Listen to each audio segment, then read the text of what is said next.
Never better, Philip. Never better. Mr. Chong, champagne. Is your brother-in-law going to be able to join us?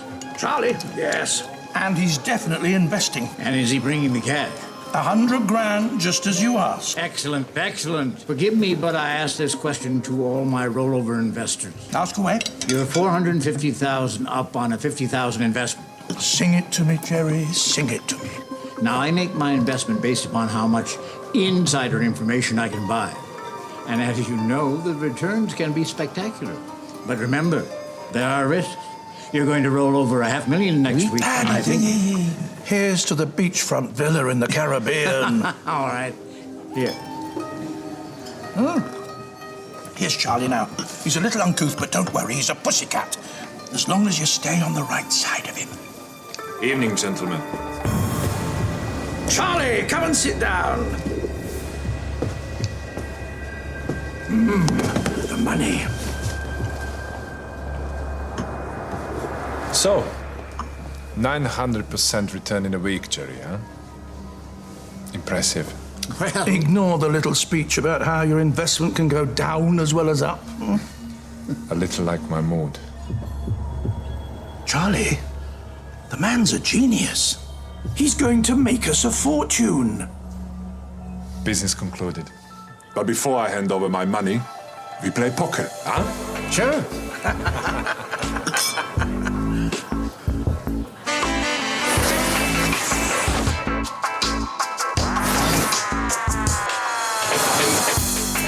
I'll see your 300. And I'll raise you 3 more. What's up, brother? Too hot for you. Just warming up. All in. I hope you're not going to let my blubber-in-law get away with that kind of crap, Jerry. All in.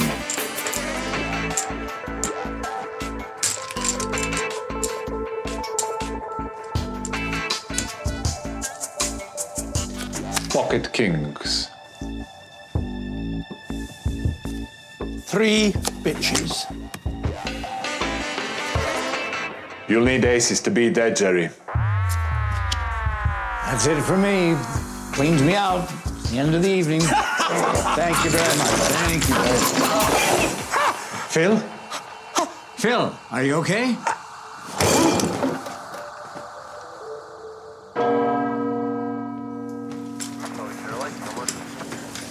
It's a terrible waste. If there's anything I can do.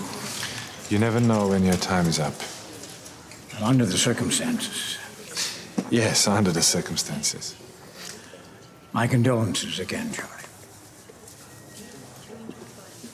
Before you go, Jerry, a small matter of the $500,000. In this simulation, which is to give the punter the idea of something that hasn't happened, has. Next, misdirection. This is to make them look away from a crafty move. Last, but by no means least, is the switch. As the name suggests, this is to switch one thing to another without anybody noticing.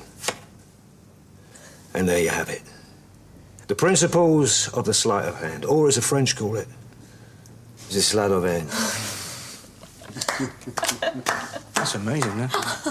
Listen, how would you feel about, like, doing a little weekly magic show down there, you know, for the customers? Eddie, we are your customers. And we've seen it a million times before. I do get other people down there, you know.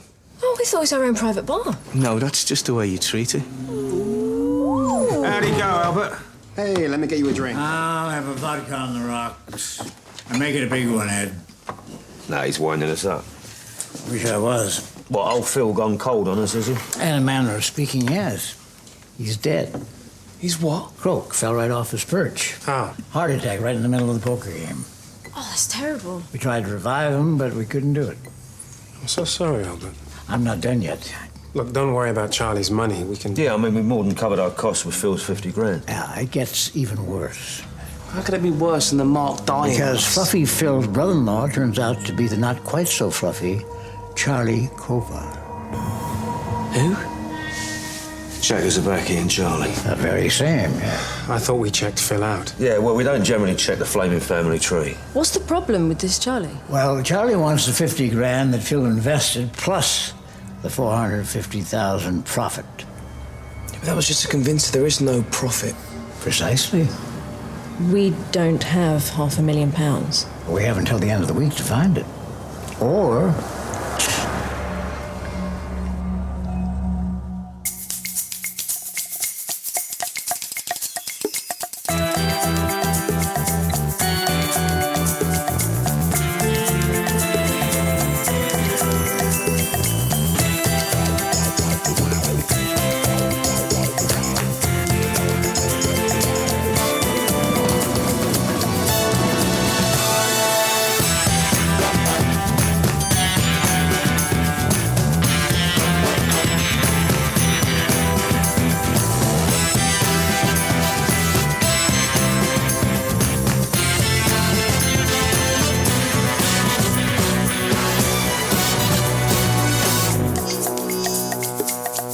Charlie's trademark is chopping bits off anyone who crosses him. first offense, a finger. People tend not to cross him twice. Those that have don't wave much anymore. Third offence is not waving you have to worry about. If this guy doesn't know who you really are or where we live, surely you can just lay low for a while. And for $500,000, he'll find me. Where are we going to find that kind of money in less than a week? It's seriously bad karma for a mark to sprout wings in mid-con. Yeah, it's not so great for the cash flow either. I lost one to a rattlesnake once. Sneaked in the back of this guy's Cadillac, bit him on the ass. I didn't earn a buck for 6 months.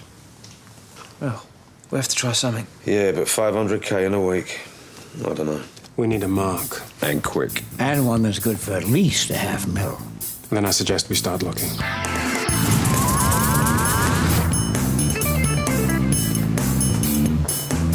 All right, mate. One of each. Excuse me, sorry, such an idiot. Do you know where Long Lane is? I think it's just down there on the right-hand side. Oh, really? That's funny, because somebody said it was down there. No, it was round to the right. It was down there, they said. Definitely down there on the right. Oh, right. OK, thanks. Yeah, good luck. All right. Bye.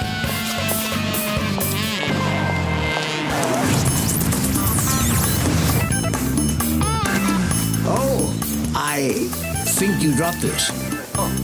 Yes. Do you know the restaurant San Carlos? I understand it's so busy, no one goes there anymore.